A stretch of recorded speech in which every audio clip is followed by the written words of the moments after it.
Hey everyone, I'm Ryan from 2 Car Pros, and today we're going to be taking a look at how to change the air filter for your 6-liter GMC product. Now this was in a GMC Yukon XL, but it also applies to like a Chevrolet Suburban, a Chevrolet Silverado, basically anything in that platform with the 6-liter and that airbox. And the 5.3 I'm pretty sure is exactly the same too, but I have to be specific to the engine, and this is a 6-liter. So with that out of the way, you're really only going to need a large-headed Phillips screwdriver and a little bit of your time, and you're going to save a bunch of money in the process. So with that being said, we're going to go ahead and jump into the repair. All right, so the first thing we're going to do is loosen the 4 Phillips-headed screws in the corners of the airbox here, and they're fairly big Phillips heads, so you might need to go and buy a different kind of screwdriver with a bigger head.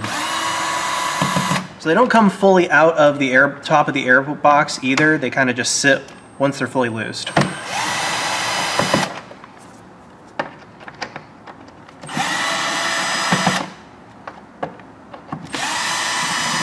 And then we can remove the top of the airbox here, or at least move it out of the way.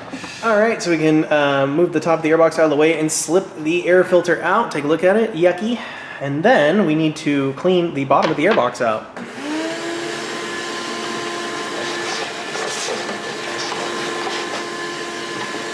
There we go, and now we can grab our new air filter. All right, so this is the air filter. You're gonna need the AC Delco A151HC. Link is down below in the description if you're interested. I can only recommend using AC Delco parts on your GM vehicle. All right, we're gonna slip this in. It's a rectangle, so it can go in 2 ways. We're gonna make sure that's seated in all the corners. You don't want one just being up in one corner and down in the other. You wanna make sure that's nice and flat.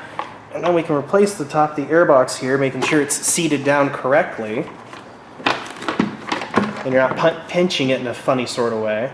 And then we're going to put these Phillips heads, we're going to at least start them by hand, and then we can use a power tool to tighten them up. But at least start them by hand. Alright, I'm going to set my drill for pretty low here. If you're using a manual screwdriver,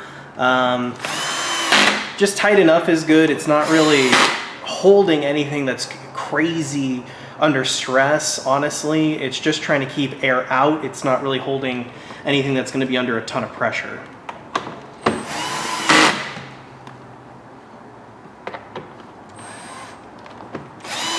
So we're just going to tighten those 4 screws up and we are all done.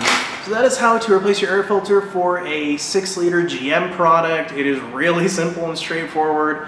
You're going to save a bunch of money doing it on your own, and this is something that you can do and really start your automotive interest in, because if it's not installed properly, you can see it pretty much right away, and it's super safe and super easy. I totally recommend you do this repair on your own. Do not pay someone to do it for you. You can buy the air filter fairly cheaply down below in the description on Amazon and have it delivered right to your door. Who doesn't like that?